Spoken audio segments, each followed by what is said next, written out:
नमस्कार दोस्तों, मैं इंजीनियर अमरजीत यादव आपका स्वागत करता हूं श्री गुरु टेक्निकल में। दोस्तों, ये यूपी आरबीएनएल TG2 इलेक्ट्रीशियन 2016 का पेपर है। ये पार्ट सेकेंड है दोस्तों। पार्ट फर्स्ट मैं पहले से अपलोड कर चुका हूं। जिन्होंने नहीं देखा होगा वो देख लीजिएगा। दोस्तों, इसके साथ मैं एक और सूचना बता दे रहा हूँ। दोस्तों, मैंने इलेक्ट्रीशियन एग्जाम में जो बार बार पूछे जाने वाले क्वेश्चनों के आधार पर पूरे कंप्लीट चैप्टर का कुल 35 पार्ट में क्वेश्चन तैयार किए हैं और प्रत्येक पार्ट में 30 क्वेश्चन है दोस्तों। और एक पार्ट जो दोस्तों है वो 15 मिनट का मात्र है। दोस्तों, कोई भी टेक्निकल एग्जाम देने से पहले पूरे 35 पार्ट के अगर क्वेश्चन आप अच्छे से देख लेंगे तो आप किसी भी टेक्निकल एग्जाम में 80 से 90% क्वेश्चन आसानी से हल कर पाएंगे दोस्तों। तो उसे ज़रूर देख लीजिएगा दोस्तों। तो चलिए शुरू करते हैं यूपी आरबीएनएल TG2 इलेक्ट्रीशियन 2016 का पेपर का पार्ट सेकंड को हल करने। हमेशा क्वेश्चन इस सब में रिपीट करता है दोस्तों, इसलिए सारा पार्ट अंत तक देखिएगा दोस्तों। फर्स्ट क्वेश्चन है, ट्रांसफार्मर के प्राथमिक व द्वितीय सॉकेटों के बीच चुंबकीय कपलिंग को डैश से बढ़ाया जा सकता है। ऑप्शन है उच्च रिलेक्टेंस सामग्री का कोर उपयोग करके, बी है निम्न रिलेक्टेंस सामग्री का कोर उपयोग करके, सी है दोनों वाइंडिंग में चक्रों की संख्या बढ़ाने से, या डी है दोनों वाइंडिंग में चक्रों की संख्या को घटाने से। दोस्तों, क्वेश्चन में पूछा है ट्रांसफार्मर के प्राथमिक और द्वितीय में चुंबकीय कपलिंग को कैसे बढ़ाया जा सकता है। दोस्तों, जो चुंबकीय कपलिंग को हमेशा निम्न रिलेक्टेंस की सामग्री के कोर का प्रयोग करके बढ़ाया जा सकता है। बी ऑप्शन सही है, क्योंकि दोस्तों जानते हैं रिलेक्टेंस जो है चुंबकीय फ्लक्स के मान में अवरोध उत्पन्न करता है, तो इसीलिए निम्न रिलेक्टेंस का ही प्रयोग करके हम लोग चुंबकीय कपलिंग को बढ़ा सकते हैं। रिलेक्टेंस जो दोस्तों होता है वो प्रतिरोध के समान होता है। जिस तरह प्रतिरोध दोस्तों धारा के मान में अवरोध उत्पन्न करता है, उसी तरह रिलेक्टेंस भी चुंबकीय फ्लक्स के मान में अवरोध उत्पन्न करता है। बी ऑप्शन इसमें सही है। नेक्स्ट क्वेश्चन दोस्तों, 3 पिन वाले प्लग में तीसरा पिन किसके लिए प्रयोग किया जाता है। दोस्तों, जो 3 पिन प्लग के लिए तीसरा पिन हमेशा न्यूट्रल के लिए प्रयोग किया जाता है। अरे अर्थ के लिए दोस्तों, सॉरी दोस्तों, 3 पिन वाले प्लग में तीसरा पिन जो होता है दोस्तों अर्थ के लिए प्रयोग किया जाता है। एक फेज, न्यूट्रल और जो तीसरा पिन होता है वह अर्थ के लिए होता है। तो इसमें दोस्तों अर्थ कौन सा है। ऑप्शन पहला दिया है आवश्यकता पड़ने पे एक अलग फेज प्रदान करने के लिए, बी दिया सॉकेट में अलग, ये भी नहीं होगा। तीसरा आवश्यकता पड़ने पर 3 फेज की सप्लाई करने पर नहीं। चौथा होगा भूसंपर्कन प्रदान करने के लिए, तो चौथा होगा। दोस्तों, थोड़ा जल्दी बता रहा हूँ क्योंकि जल्दी वीडियो ज़्यादा बड़ा ना हो जाए, लेकिन अच्छे से ही बताऊँगा। नेक्स्ट थर्ड क्वेश्चन है, ट्रांसफार्मर एक्शन रिक्वायर्ड। जो ट्रांसफार्मर एक्शन होता है दोस्तों कैसे रिक्वायर्ड करता है, मतलब क्या होता है। ऑप्शन दिया अल्टरनेटिव मैग्नेटिक फ्लक्स, बी दिया इंक्रीज मैग्नेटिक फ्लक्स, सी दिया चेंज इलेक्ट्रिक फ्लक्स, डी दिया कांस्टेंट मैग्नेटिक फ्लक्स। दोस्तों, जो ट्रांसफार्मर एक्शन है रिक्वायर करता है, ऑप्शन ए है अल्टरनेटिव मैग्नेटिक फ्लक्स, प्रत्यावर्ती चुंबकीय फ्लक्स को। ठीक है दोस्तों। फोर्थ क्वेश्चन है, in any transformer the voltage per turn in primary and secondary winding will be. Option है ऑलवेज बी डिफरेंट। इसको मैं हिंदी में भी समझा देता हूँ दोस्तों। बोला है एनी किसी भी ट्रांसफार्मर में जो वोल्टेज पर टर्न रेशियो है, वोल्टेज और टर्न का नंबर ऑफ टर्न का जो रेशियो है प्राइमरी और सेकेंडरी वाइंडिंग में कैसा होता है। ऑप्शन दिया ऑलवेज बी डिफरेंट, मतलब दोनों अलग होता है।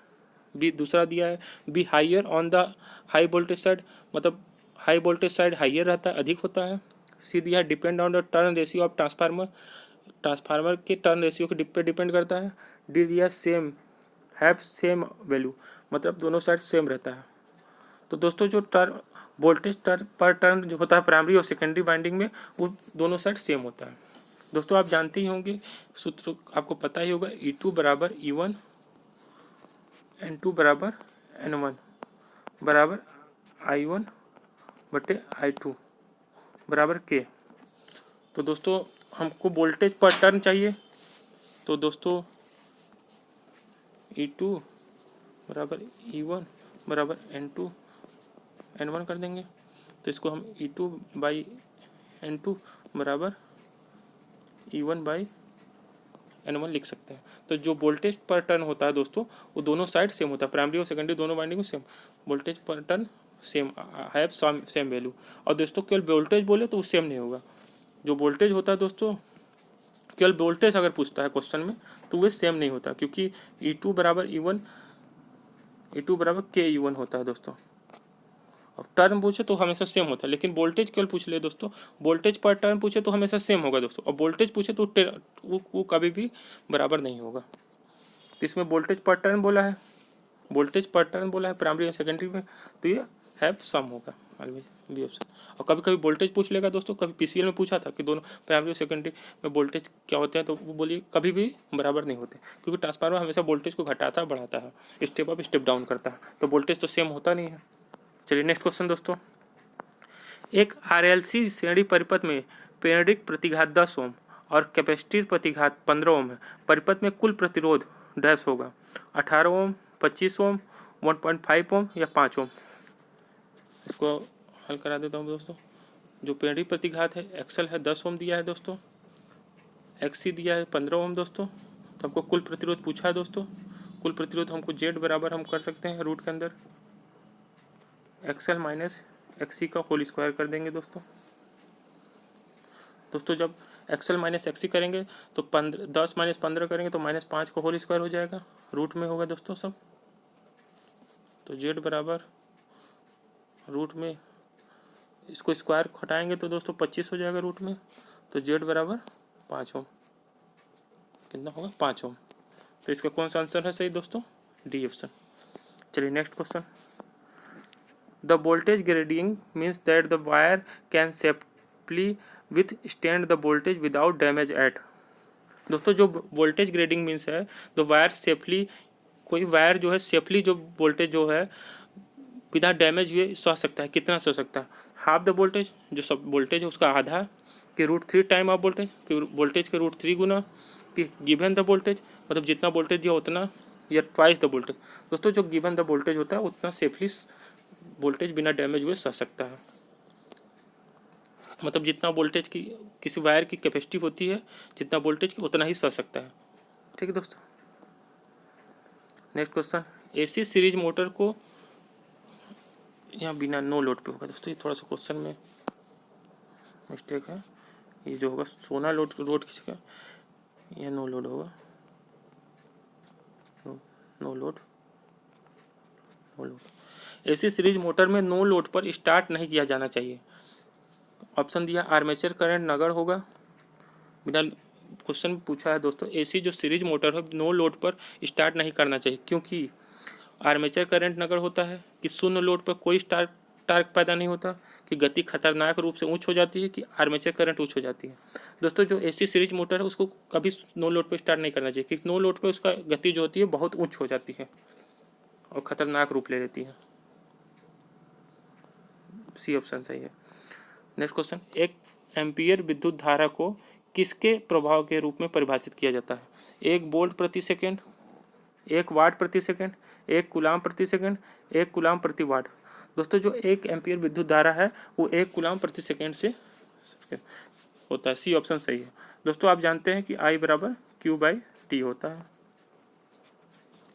तो 1 एम्पीयर बराबर 1 कूलाम पर सेकेंड। चलिए नेक्स्ट क्वेश्चन दोस्तों, एक शुद्ध कैपेसिटिव परिपथ में यदि सप्लाई आवृत्ति में 1.4 की कमी कर दी जाए तो विद्युत धारा, ऑप्शन है आधी हो जाएगी, बी है दोगुनी हो जाएगी, सी है 4 गुनी अधिक हो जाएगी, डी है 1/4 कम हो जाएगी। क्वेश्चन पूछा बोला है दोस्तों, एक शुद्ध कैपेसिटिव परिपथ है, उसमें सप्लाई आवृत्ति को 1/4 गुना कम कर देते हैं, तो उसको विद्युत धारा में क्या हो जाएगा। तो दोस्तों जब अगर कैपेसिटिव परिपथ की सप्लाई आवृत्ति को 4 गुना कम कर देंगे तो विद्युत धारा भी 1/4 कम हो जाएगी। डी ऑप्शन सही है। दोस्तों इस फार्मूले से आपको मैं इसको बता देता हूँ। एक्सी बराबर दोस्तों जो होता है 1/2 पाई FC होता है दोस्तों। इसका मतलब एक्सी जो होता है इन्वर्सली प्रोपोर्शनल 1/f होता है। तो जब फ्रीक्वेंसी को दोस्तों 4 गुना कम करेंगे तो ये एक्सी जो है 4 गुना बढ़ जाएगा दोस्तों, 4 गुना बढ़ जाएगा। जब फ्रीक्वेंसी को 4 गुना कम करेंगे दोस्तों तो एक्सी जो है 4 गुना बढ़ जाएगा दोस्तों। तो दोस्तों जो I बराबर आप जानते हैं कि V/XC होता है। जब फ्रीक्वेंसी को 4 गुना कम करते हैं तो ये 4 गुना एक्सी बढ़ जाता है। तब एक्सी जब 4 गुना बढ़ जाएगा दोस्तों, जब ये 4 गुना बढ़ जाएगा तो करंट जो है 4 गुना कम हो जाएगी दोस्तों, कम हो जाएगी। तो ये 1/4 हो जाएगी। डी ऑप्शन सही। चलिए नेक्स्ट क्वेश्चन, एक एनपीएन ट्रांजिस्टर में लीकेज विद्युत धारा किसके प्रभाव के कारण होता है।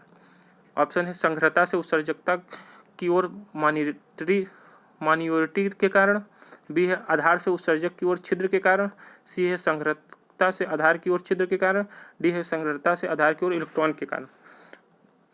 दोस्तों जो एनपीएन ट्रांजिस्टर में जो लीकेज विद्युत धारा होती है, लीकेज करंट होती है, वो हमेशा संक्रता से आधार की ओर छिद्र के कारण होती है, मतलब कलेक्टर से बेस की ओर होल्स के कारण उत्पन्न होती है। संक्रता से आधार कलेक्टर से बेस की ओर होल्स के कारण होती है दोस्तों। चलिए नेक्स्ट क्वेश्चन। 110 वोल्ट की आपूर्ति के लिए 220 वोल्ट तापक का उपयोग किया जाता है। इसके द्वारा उत्पन्न की गई ऊष्मा डैश होगी, 4 गुनी अधिक हो जाएगी, 2 गुनी हो जाएगी, 1/4 हो जाएगी, आधी हो जाएगी। दोस्तों एक विद्युत तापक है जिसका कैपेसिटी है, सप्लाई जो वोल्टेज की क्षमता होती है 220 वोल्ट है उसकी। अगर उसको 220 वोल्ट की जगह हम 110 वोल्ट की सप्लाई के साथ उसको जोड़ देते हैं तो उसमें ऊष्मा कितना उत्पन्न होगा, यह पूछा है। तो दोस्तों जब हम जानते हैं कि ऊष्मा का निकालने के लिए सूत्र होता है H बराबर V²/RT, ठीक होता है दोस्तों। तो दोस्तों जो सप्लाई वोल्टेज है जिस 120 वोल्ट, उसको हम 110 वोल्ट की सप्लाई वोल्टेज पर हम अगर उसको लगाएंगे, मतलब वोल्टेज को आधा कर देंगे, तो आप जानते हैं सूत्र हो जाएगा V का स्क्वायर, आधा कर दिए V/2 का स्क्वायर कर दिए RT। इसको अच्छे से देखिए मैं बता देता हूँ। H बराबर जो होता है V²/RT होता है।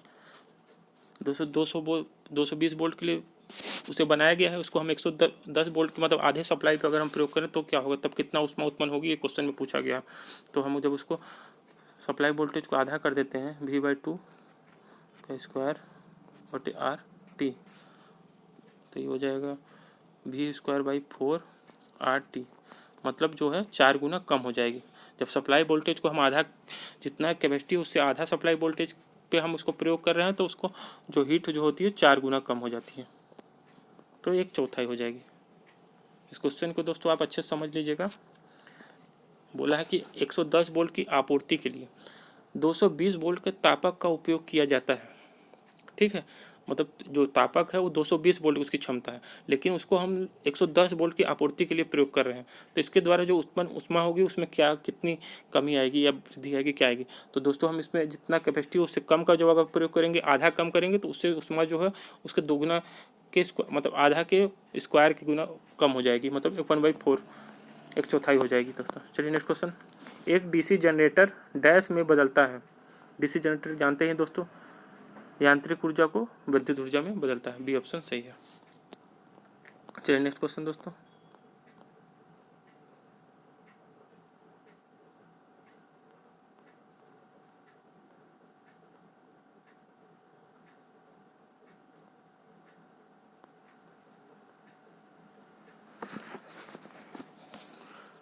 The external characteristic of a DC generator given the relation between, बोला है दो बाहरी अभिलक्षण ऑफ डीसी जनरेटर का बाहरी अभिलक्षण किससे रिलेशन करता है। ऑप्शन है terminal voltage and load current, B है induced EMF and field current, C है induced EMF and load current, D है terminal voltage and field current.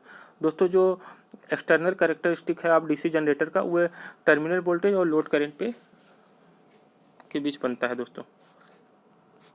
Load current और टर्मिनल वोल्टेज के बीच बनता है एक्सटर्नल कैरेक्टरिस्टिक। कई बार पूछा है दोस्तों, यूपीआरबी में भी पूछा गया था, यूपीपीसीएल में भी बहुत बार पूछा गया। Next question. भारतीय मानकों के अनुसार समांतर सीलिंग रोज को जोड़ने समय कौन सी शर्त का पालन किया जाना चाहिए। ऑप्शन है सीलिंग रोज में केवल एक लचीले रस्सी को बांधी जाए, बी है सीलिंग रोज में को कई परतों से जोड़ा जा सकता है, सी है सीलिंग रोज में फ्यूज का उपयोग किया जा सकता है, डी है इसका उपयोग उच्चतम वोल्टेज के लिए भी किया जा सकता है। दोस्तों जो है भारतीय मानकों के अनुसार जो समांतर सीलिंग रोज होता है उसको जोड़ते समय सीलिंग रोज को केवल एक लचीले रस्सी को बांधा जाए, ये ऑप्शन सही है। सीलिंग रोज को केवल एक लचीले रस्सी से बांधी जाए, ये भारतीय मानकों के अनुसार इसको परिभाषित किया गया है दोस्तों। चलिए नेक्स्ट क्वेश्चन। किसी हाइड्रो इलेक्ट्रिक पावर स्टेशन में सर्ज टैंक के पास डैश स्थित होता है। दोस्तों जो किसी हाइड्रो इलेक्ट्रिक पावर स्टेशन पे सर्ज टैंक के पास ही विद्युत केंद्र स्थापित होता है, सी ऑप्शन सही है दोस्तों। Next question. An AC circuit current given by the equation I बराबर 14.14 साइन ओमेगा टी प्लस पाई/6 has RMS value and phase angle of, इसमें आरएमएस वैल्यू और फेज एंगल पूछा है। तो दोस्तों जो आरएमएस मान होता है आई आरएमएस बराबर आई मैक्स बाई √2 होता है दोस्तों। आरएमएस जो होता है दोस्तों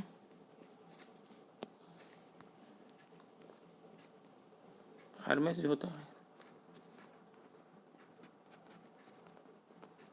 आर मैक्स का मान बराबर आई आर मैक्स बराबर मैक्सिमम वैल्यू बटे √2 होता है।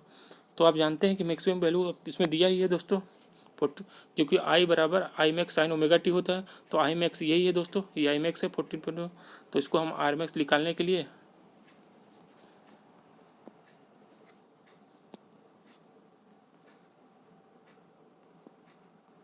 बटे √2 कर देंगे। √2 का मान होता है 1.14। इसको करेंगे तो 10 आएगा दोस्तों, 10 एम्पियर, मतलब आर एस वैल्यू जो आएगा 10 एम्पियर। अब फेज एंगल जो निकाला जाता है पाई/6 दिया ही है दोस्तों, पाई 180 6 कर देंगे, 6 3 जा 80, मतलब सॉरी दोस्तों थोड़ा सा मिस्टेक हुआ, ये ऑप्शन होगा दोस्तों बी, 10 एम्पियर 30 वोल्ट है दोस्तों। नेक्स्ट क्वेश्चन, विद्युत ऊर्जा की इकाई डैश है, किलो वोल्ट, किलोवाट घंटा, किलोवाट, किलो एम्पियर। दोस्तों जो विद्युत ऊर्जा की इकाई होती है किलोवाट घंटा होती है, बी ऑप्शन सही है। चलिए नेक्स्ट क्वेश्चन दोस्तों, अगर सीरीज मोटर का अगर फील्ड कनेक्शन टूट जाए तो वह दोस्तों अगर सीरीज मोटर का फील्ड कनेक्शन टूट जाए तो भयावह गति प्राप्त कर लेगी, सी ऑप्शन सही है दोस्तों। चलिए नेक्स्ट क्वेश्चन दोस्तों, एक साइन तरंग के लिए आरएमएस का मान 100 एम्पियर है, तो इसका शीर्ष मान क्या होगा। दोस्तों अभी मैंने आपको बताया आरएमएस बराबर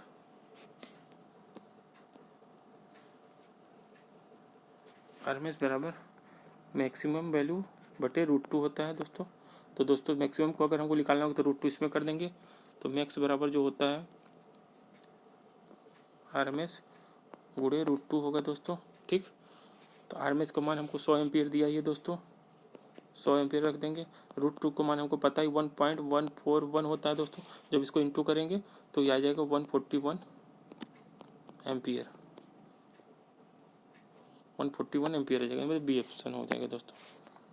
एक साइन तरंग के लिए आरएमएस का मान 100 एम्पियर है, तो शीर्ष मान जो होगा 141 एम्पियर होगा, बी ऑप्शन सही होगा। चलिए नेक्स्ट क्वेश्चन दोस्तों, कौन सी विद्युत संयंत्र पर्यावरण प्रदूषण समस्याओं से मुक्त है। हाइड्रो पावर प्लांट, बी है नाभिकीय संयंत्र, सी है ताप कोयला संयंत्र, डी है डीजल पावर स्टेशन। दोस्तों जो हाइड्रो पावर प्लांट है वे पर्यावरण प्रदूषण समस्या से मुक्त है। चलिए next question, which one of the following is used to produce a P type extensive semiconductor. मतलब क्वेश्चन बोला है उसमें से कौन सा पी टाइप अशुद्ध अर्धचालक है। दोस्तों जो पी टाइप होते हैं उसमें हम लोग त्रिसंयोजक अशुद्धियाँ मिलाते हैं, और एन टाइप में 5 संयोजक अशुद्धि। तो ऑप्शन में दिया adding pentavalent material to copper wire, ये तो होगा नहीं दोस्तों।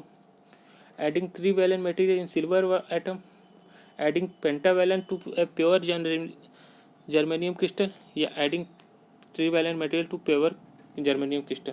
दोस्तों इसमें त्रिसंयोजक अशुद्धि पी टाइप में त्रिसंयोजक अशुद्धि प्रयोग किया जाता है, और प्योर जर्मेनियम क्रिस्टल, क्योंकि सेमी कंडक्टर जो पदार्थ होते हैं दोस्तों जर्मेनियम और सिलिकॉन से बने होते हैं, तो ये जर्मेनियम कंडक्टर प्रयोग किया जाता है, डी ऑप्शन। ये होगा नहीं क्योंकि सिल्वर एटम दिया है दोस्तों, बी में adding trivalent material to silver atom, silver तो होता नहीं, ट्रिवेलेंट अशुद्धि तो होती है लेकिन सिल्वर एटम तो प्रयोग होता नहीं है, इसीलिए जर्मेनियम क्रिस्टल, डी ऑप्शन सही होगा। Next question, in the thermal power station the function of a economiser is to heat up. दोस्तों क्वेश्चन में बोला है थर्मल पावर प्लांट स्टेशन में जो इकोनोमाइजर होता है वो हीटअप करता है, क्या करने के लिए। Incoming air by steam, incoming water by exhaust steam, coil by exhaust gas, या incoming water by exhaust gas. वो होता है दोस्तों incoming water with exhaust steam. चलिए नेक्स्ट क्वेश्चन दोस्तों, भूमिगत किए हुए भू संपर्कन इलेक्ट्रोड को की स्थापित प्रणाली से दूरी कितनी होनी चाहिए। ऑप्शन है 1.5 मीटर, बी है 2.5 मीटर, सी है 0.5 मीटर, डी है 4 मीटर। दोस्तों जो भूमिगत की गई भू संपर्कन इलेक्ट्रोड है जो स्थापित की जाती है उसको प्रणाली से दूरी होती है 1.5 मीटर, ये ऑप्शन सही है दोस्तों। चलिए next question, which one of the following is the characteristic of A common collector amplifier. दोस्तों जो कॉमन कलेक्टर एम्पलीफायर होता है उसका हाई इनपुट एम्पीडेंस होता है, सी ऑप्शन सही है दोस्तों, हाई इनपुट एम्पीडेंस। चलिए नेक्स्ट क्वेश्चन देता हूँ, सीरीज प्रकार के ओम मीटर में शून्य तथा अनंत चिन्हों की स्थितियाँ क्या होती हैं? दोस्तों जो सीरीज प्रकार के ओमीटर में शून्य तथा अनंत चिन्हों की स्थितियाँ क्या होती हैं? शून्य बीच में तथा अनंत बाएं की ओर, शून्य बीच में तथा अनंत दाएं की ओर, शून्य दाएं व अनंत बाएं की ओर, या इनमें से कोई नहीं। दोस्तों जो एमीटर होता है, सीरीज प्रकार की ओम मीटर जो होता है दोस्तों, उसमें शून्य दाएं की ओर और अनंत बाएं की ओर होता है। दोस्तों इस तरह आप कर देंगे, यहाँ शून्य होता है, यहाँ अनंत लिखा होता है। ये रेंज है जो शून्य इधर दाएं की ओर, अनंत जो होगा बाएं की ओर। चलिए next question. The electrostatic type instrument can be use to measure A voltage and power only, voltage only, current and voltage only, D है करंट वोल्टेज एंड पावर। दोस्तों जो इलेक्ट्रोस्टैटिक टाइप इंस्ट्रूमेंट होते हैं वो केवल मेजर करते हैं voltage को, ओनली वोल्टेज। और जो दोस्तों जो मूविंग आयरन होते हैं वो एसी डीसी दोनों के वोल्टेज करंट दोनों को, और जो मूविंग कॉइल होते हैं केवल डीसी को। ठीक है दोस्तों। और जो इलेक्ट्रोस्टैटिक टाइप के होते हैं,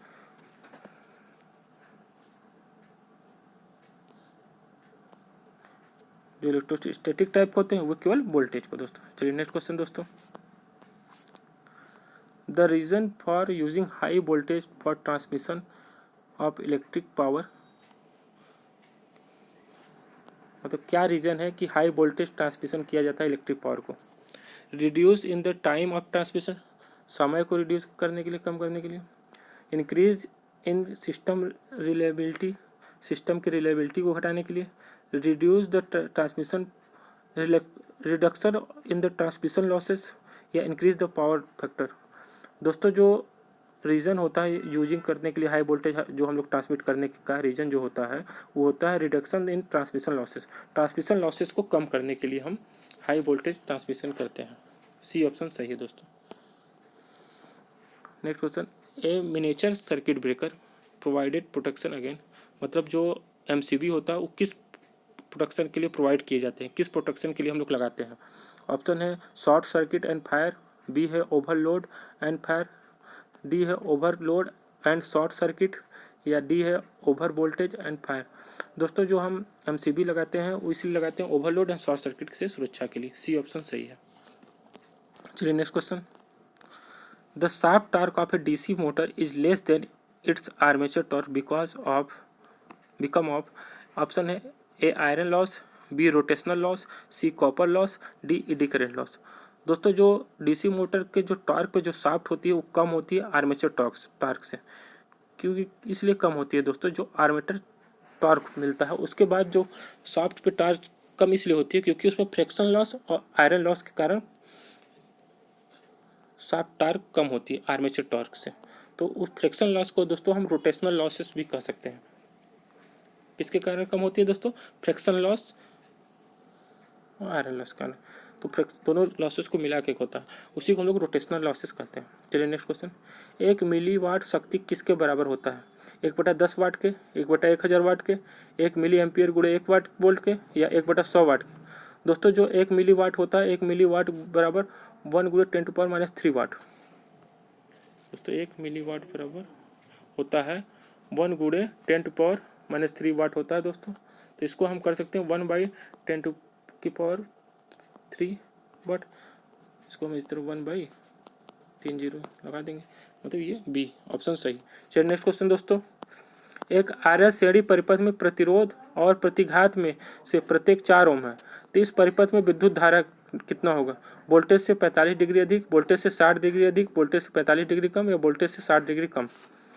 दोस्तों जब दोनों 4 ओम है तो टेन थीटा बराबर हम जानते हैं 1/4 कर देंगे, 1 का मान 45 का होता है, यानी 45 डिग्री से कम होगा। इसको आप अपने से कर लीजिएगा दोस्तों, वोल्टेज से 45 डिग्री कम। चलिए नेक्स्ट क्वेश्चन दोस्तों। The purpose of damping in a measuring instrument is. दोस्तों जो मेजरिंग इंस्ट्रूमेंट है वो डैम्पिंग क्यों प्रयोग की जाती है, मतलब डैम्पिंग टॉर्क क्यों प्रयोग की जाती है? ऑप्शन दिया है increase accuracy of the instrument, instrument की एक्यूरेसी बढ़ाने के लिए। Produce a torque of deflection of pointer, torque के डिफ्लेक्शन के जो पॉइंटर है उसके डिफ्लेक्शन को प्रोड्यूस करने के लिए। या produce the balance torque equal to deflection torque, या उत्पन्न करने के लिए बैलेंस टॉर्क को और इक्वल टू डिफ्लेक्शन टॉर्क को बराबर करने के लिए, या being the pointer to steady state quickly. दोस्तों जो डैम्पिंग प्रयोग की जाती है मेजरिंग इंस्ट्रूमेंट में, वो पॉइंटर को स्टेडी स्टेट पे लाने के लिए, तुरंत तत्काल लाने के लिए ही की जाती है, मतलब being the pointer to steady state. D option सही होगा, मतलब तुरंत अपने तत्कालिक स्टेज में आ जाए क्विकली, इसीलिए किया जाता है। और कंपन को भी कम करने के लिए किया जाता है, दोनों कारणों से डैम्पिंग टॉर्क किया जाता है। Next question, in amplifier circuit the impedance matching is done to A reduce noise, B ensure maximum power transfer, C reduce distortion, या डी इम्प्रूव एफिशिएंसी। दोस्तों द इन एम्पलीफायर सर्किट होता है the impedance matching जो होता है ensure the maximum power transfer. B option सही है। Next question, high voltage को मापने के लिए संभावित transformer, step up transformer line के साथ सीरीज में जुड़ा हुआ होता है, द्वितीय साइड में कुंडलियों की संख्या अधिकतम होती है, या डी प्राथमिक साइड में कुंडलियों की संख्या अधिकतम होती है। दोस्तों जो हाई वोल्टेज को मापने के लिए जो संभावित ट्रांसफार्मर होते हैं उसके द्वितीय साइड में कुंडलियों की जो संख्या तो कम होती है और प्राइमरी साइड में कुंडलियों की संख्या अधिक होती है। ये होगा। हाई वोल्टेज को मापने के लिए हम तो वोल्ट मीटर का प्रयोग करेंगे, वोल्ट मीटर का प्रयोग करेंगे तो इसको स्टेप डाउन ट्रांसफार्मर की हमको आवश्यकता होगी, क्योंकि उसको जो वोल्ट मीटर जो लगाते हैं वो सेकेंडरी साइड लगाते हैं, तो उसको स्टेप डाउन मतलब इसको प्राइमरी साइड में ज़्यादा वोल्टेज और द्वितीय साइड में कम वोल्टेज, यानी प्राथमिक साइड में कुंडलियों की संख्या अधिकतम होती है, द्वितीय साइड में कम होती है। The maximum create by the current following through the primary winding induced EMF in both primary and secondary winding, B secondary winding only, C transformer core only, D primary winding only। Question में बोला है कि the flux create, जो flux create होता है by the current flowing through, जो flux create होता है जो करंट के कारण, वो थ्रू द प्राइमरी वाइंडिंग मतलब केवल प्राइमरी वाइंडिंग में रहता है कि कहाँ होता है, ये होता है प्राइमरी और सेकेंडरी। जो फ्लक्स होता है ट्रांसफार्मर वो प्राइमरी और सेकेंडरी वाइंडिंग दोनों में होता है, तो बोथ प्राइमरी और सेकेंडरी वाइंडिंग में इंड्यूस्ड होता है। Next question, the number of terminal in a two way switch are, जो टू वे स्विच में जो नंबर ऑफ टर्मिनल होते हैं वो कितने होते हैं। ऑप्शन है A1, B2, C3 या D4। दोस्तों जो टू वे स्विच होते हैं उसमें नंबर ऑफ टर्मिनल जो होता है वो 3 होता है, टू वे स्विच में 3 टर्मिनल होता है। चलिए next question, The miniature circuit breaker MCB used to domestic and commercial installation for safety and available in current। दोस्तों जो MCB यूज किया जाता है, लगाया जाता है डोमेस्टिक में या कमर्शियल यूज में जैसे हम लोग लगाते हैं, वो किस सेफ्टी के लिए जो लगाते हैं उसकी रेंज कितना, करंट रेंज कितनी होती है। ऑप्शन है 0.5 एम्पियर से 260 एम्पियर, बी ऑप्शन है 6 एम्पियर से 30 एम्पियर, सी है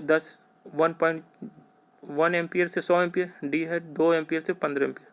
दोस्तों जो MCB लगाते हैं हम लोग डोमेस्टिक और कमर्शियल इंस्टॉलेशन के लिए, उसका जो करंट रेंज होती है वो 0.5 एम्पियर से 60 एम्पियर तक होती है। ये ऑप्शन सही। चलिए नेक्स्ट क्वेश्चन, कम वोल्टेज मापने के लिए रेट किए गए किसी वोल्ट मीटर को डैश जोड़कर उच्च वोल्टेज रेटिंग के लिए उपयोग किया जा सकता है। ऑप्शन दिया है ए उच्च प्रतिरोध किस को सीरीज में, बी दिया है अति उच्च प्रतिरोध को पैरेलल में, सी दिया है कम प्रतिरोध को पैरेलल में, डी दिया है उच्च प्रतिरोध को पैरेलल में। दोस्तों जो वोल्ट मीटर है उसका रेंज हमको कैसे बढ़ाया जा सकता है, तो दोस्तों वोल्ट मीटर का हमको रेंज बढ़ाने के लिए उसके सीरीज में प्रतिरोध का मान बढ़ाया जा सकता है, तो मतलब उच्च प्रतिरोध को सीरीज में। ये ऑप्शन सही है दोस्तों। और दोस्तों जो हमको एमीटर है उसका रेंज कैसे बढ़ाया जाता है। दोस्तों एमीटर का रेंज हम लोग हमको सीरीज एमीटर के पैरेलल में प्रतिरोध को लगा के उसका रेंज, प्रतिरोध के मान को कम करके हम लोग रेंज बढ़ा सकते हैं। जो पहले में लगा प्रतिरोध के मान को कम करके मीटर का रेंज बढ़ा सकते हैं, लेकिन वोल्ट मीटर का जो रेंज बढ़ाना हो उसको सीरीज में लगा के प्रतिरोध, सीरीज में उच्च मान का प्रतिरोध लगा के हम लोग उसकी रेंज बढ़ा सकते हैं। ये ऑप्शन सही। इसको दोस्तों मैं बहुत अच्छे से आपको टॉपिक्स को बहुत अच्छे से समझाऊंगा, एक बार पूरा इसका वीडियो बना के, सारे ओम मीटर, एमीटर, वोल्ट मीटर, सारे मेजरिंग इंस्ट्रूमेंट है जो हैं, जो इम्पोर्टेंट है, हमेशा पॉइंट वाइज इसको पूरे लाइन से मैं एकदम आपको बहुत अच्छे से समझाऊंगा। नेक्स्ट क्वेश्चन है, निम्नलिखित में से कौन सा बाइनरी संख्या 20 के बराबर है? ऑप्शन है 111, बी है 00010, सी है 10100, डी है 100। दोस्तों निम्नलिखित में से बाइनरी संख्या 20 के बराबर होगा। दोस्तों इसको हमको निकालने के लिए हम जानते हैं इस तरह निकलता है दोस्तों। 20 को इसको 2 से जब हम करेंगे दोस्तों तो 10 बार आ जाएगा, यहाँ 0 हो जाएगा। फिर 2 से करेंगे तो 5 बार बच जाएगा, 0 हासिल लगा। फिर 2 से करेंगे तो 2 बार हो गया, 1 बच गया।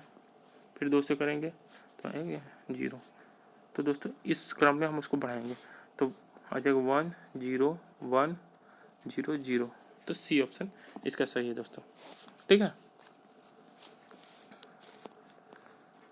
नेक्स्ट क्वेश्चन, किसी इलेक्ट्रिक सर्किट में एमीटर और वोल्ट मीटर को जोड़ने की सही विधि निम्नलिखित में से कौन सी है? दोस्तों किसी इलेक्ट्रिक सर्किट में एमीटर और वोल्ट मीटर जोड़ने की सही विधि कौन सी है? ऑप्शन है ए, एमीटर व वोल्ट मीटर दोनों को लोड के साथ सीरीज में जोड़ा जाता है। ऑप्शन बी है एमीटर पूरे लोड पर व वोल्ट मीटर को सीरीज में। सी है अमीटर व वोल्ट मीटर दोनों को लोड के साथ पैरेलल में। या डी है अमीटर लोड पर सीरीज में और वोल्ट मीटर पैरेलल में। दोस्तों जो इलेक्ट्रिक सर्किट में एमीटर को हमेशा लोड के सीरीज में जोड़ा जाता है और वोल्ट मीटर को दोस्तों लोड के पैरेलल में जोड़ा जाता है। तो ये कौन सा ऑप्शन? D option. एमीटर को लोड के हमेशा सीरीज में और वोल्ट मीटर को लोड के पैरेलल में। दोस्तों एमीटर को लोड के हमेशा सीरीज में जोड़ा जाता है और वोल्ट मीटर को लोड के हमेशा पैरेलल में जोड़ा जाता है। और दोस्तों एमीटर को लोड के जो सीरीज में जोड़ा जाता है, लेकिन एमीटर का जो रेंज बढ़ाने के लिए उसको जो प्रतिरोध लगाते हैं वो समांतर में लगाते हैं और निम्न मान का प्रतिरोध को मान को घटा के उसकी रेंज हम लोग बढ़ा सकते हैं। जो समांतर में प्रतिरोध लगाएंगे उसकी रेंज प्रतिरोध का मान को घटा के हम लोग उसकी रेंज को बढ़ा सकते हैं। और वोल्ट मीटर जो है दोस्तों उसको हम लोग लोड के पैरेलल में लगाते हैं और उसका जो रेंज हमको अगर बढ़ाना घटाना हो तो उसको पैरेलल में लगा के उसके सीरीज में हम प्रतिरोध जोड़ते हैं, उसका मान बढ़ा के हम लोग उसकी रेंज को बढ़ा सकते हैं वोल्ट मीटर की। इसको पूरा अच्छे से समझाऊंगा पूरे ग्राफ के द्वारा। इसमें दोस्तों क्योंकि लिख नहीं पा रहा हूँ अच्छे से, लिख के समझा नहीं पा रहा हूँ क्योंकि जल्दी कराना है, तो मैं आपको अच्छे से समझाऊंगा उसमें। स्टेप अप ट्रांसफार्मर डैश बढ़ाता है? ए बिजली, बी आवृत्ति, सी वोल्टेज, डी करंट। दोस्तों जो ट्रांसफार्मर होते हैं वोल्टेज बढ़ाते हैं। सी ऑप्शन सही है। डी ऑप्शन, कौन सा कुचालक खराब होने से पहले सबसे कम वोल्टेज को झेलता है? ए कागज, बी कांच, सी रबर, डी फाइबर।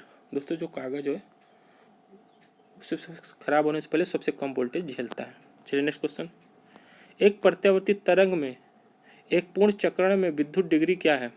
ऑप्शन है ए 90 डिग्री, बी 180 डिग्री, सी 360 डिग्री या D 270 degree.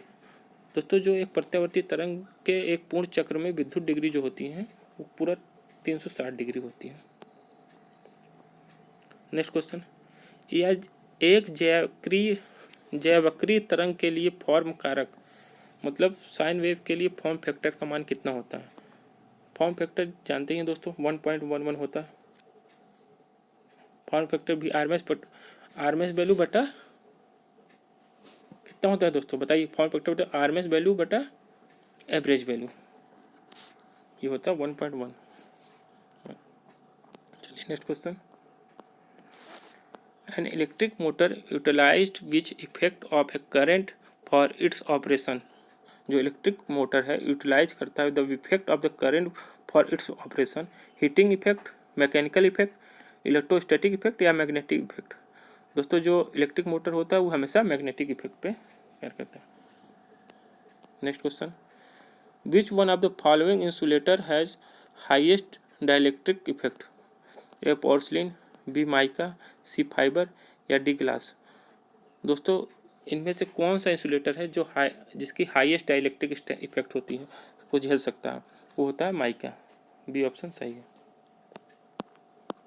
Next question, the process of depositing of one metal on another metal is known as?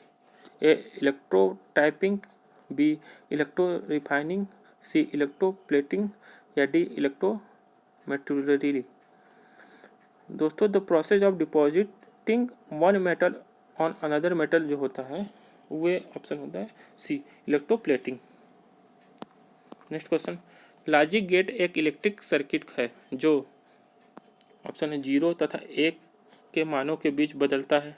B अंकगणितीय व लॉजिक फंक्शन करता है। सी बाइनरी व बीजगणितीय पर कार्य करता है। डी इलेक्ट्रॉन के प्रवाह को केवल एक ही दिशा में प्रवाहित करता है। दोस्तों जो लॉजिक गेट एक इलेक्ट्रिकल सर्किट है वो अंकगणितीय व लॉजिक फंक्शन करता है। बी ऑप्शन अंकगणितीय और लॉजिक फंक्शन करता है लॉजिक गेट।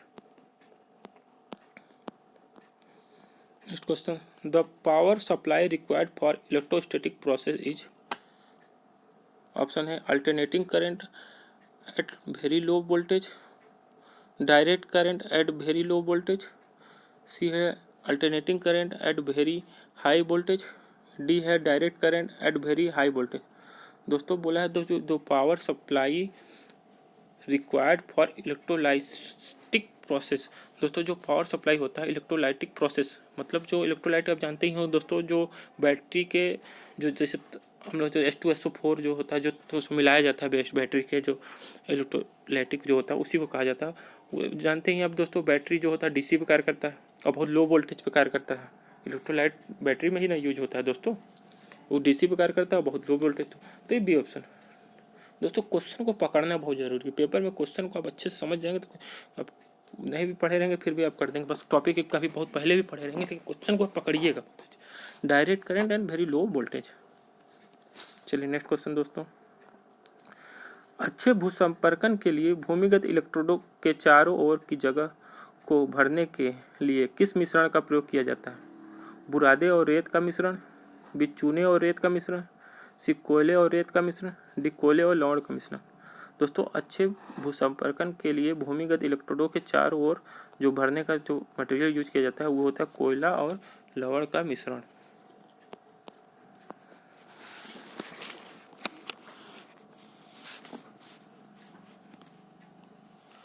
दोस्तों एग्जाम का पैटर्न यही रहेगा। दोस्तों यदि आप सारे